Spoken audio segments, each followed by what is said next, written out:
My daughter keeps asking to sleep in our bed. What should I do?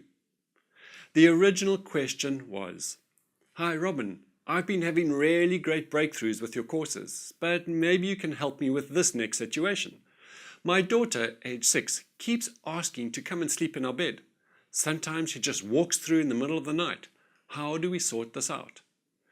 This is another great question and is a shared situation by many parents around the world. And in my experience, parents have such different views on sharing beds with youngsters and when should a child sleep on their own throughout the whole night.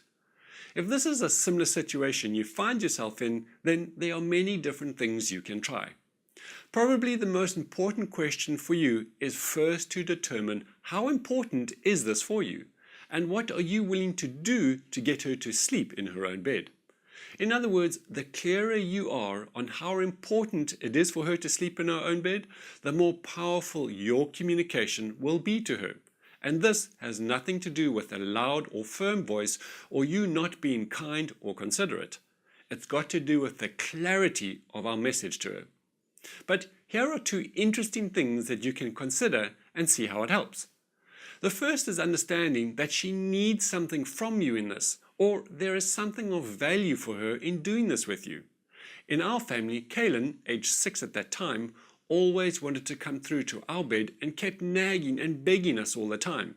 And no matter how much we reasoned with her, it just seemed to get worse. Then we figured out that if we could give her what she wanted, but on our terms and on our timeline, then that might work. So we said to her that every Saturday night she could come and sleep in our room on a mattress, like a ritual of sorts. She loved the idea because she now knew that every week she was going to get what she wanted, and she never bugged us again about it.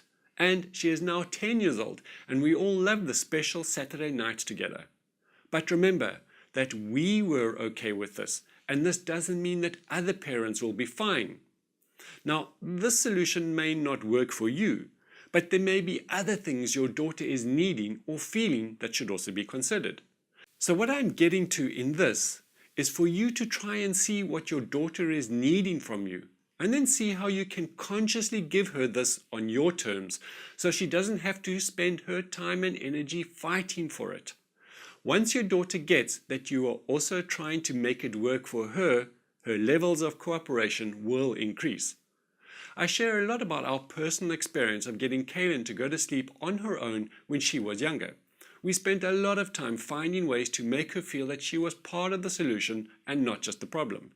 As such, we created some amazing models to support us, which we share in our course on star charts. Things like the perseverance model and the consistency model.